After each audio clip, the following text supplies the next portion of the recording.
Hello, this is Dr. Stanley Lang, and welcome to this video. And I'm going to be sharing a little bit on the topic of hope in the midst of despair.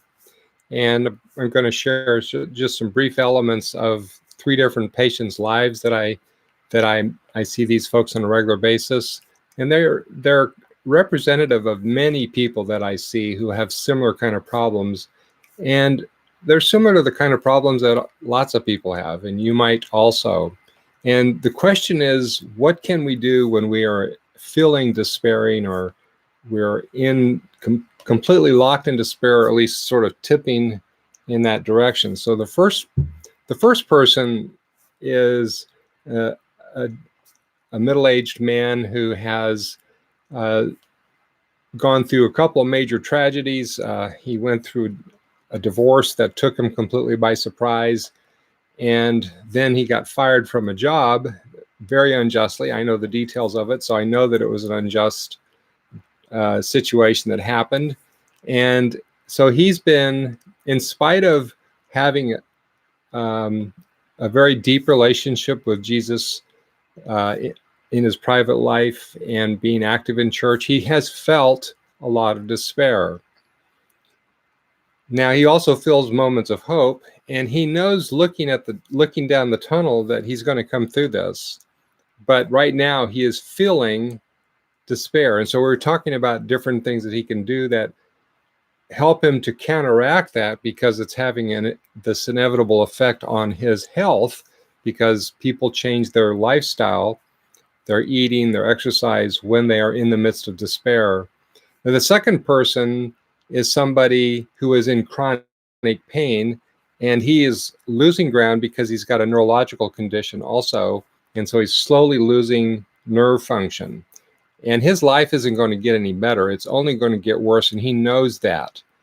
But he also has been a Christian for a long time. We've had many conversations over the years as he's gone through other difficult things, and he is feeling despair at times, but now not so much. He's feeling a lot more hopeful about the future, in spite of the continued decline in his physical health, which seems like a paradox to people. But that's one of the beautiful things about the gift of hope that God gives us when we're dealing with despair, if we are in relationship with Him. And then the third person is somebody that has chronic pain also, and has lost the ability to do things that he really enjoys doing, which are to use his talents. And the lack of being able to use your talents when you have them is very saddening to people, and they lose the sense of purpose in his life. So he's been tilted towards despair, but also has been able to hold on to a measure of hope. In each one of these cases, these people are all Christians, and they all have a definite relationship with Jesus. They're not just nominal Christians. They have a deep faith life. And the point is that people that have relationship with Jesus go through dark times and have despair. That's normal. And the question is, what do you do when it happens? And the question is it possible to choose to hope? And the answer, I believe, is yes, it is possible to choose to hope. And that's what each one of these three people are doing in different ways. And so if your life connects in any way or overlaps with some of these issues, I want to encourage you to choose to hope. Now, that's a lot longer.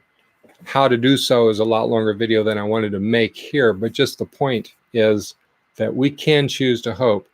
Now, this is not meant to be a criticism of people that aren't Christians, but it's been my observation that people that aren't Christians, that don't have a relationship with Jesus at all, it's very difficult for them to choose to hope. They get stuck in despair, and they're just stuck there because they can't see past that to have a reason to hope. And so they don't. This has been my observation and experience. I'm not trying to say that it's impossible for a non-Christian to break out of despair into hope. It's just that typically it's not something that they can easily do. And that's one of the things that Jesus wants to give us, which is a way to be able to experience hope through our days. And that's just part of being in relationship with him. So I hope that you hope today. God bless and have a great day.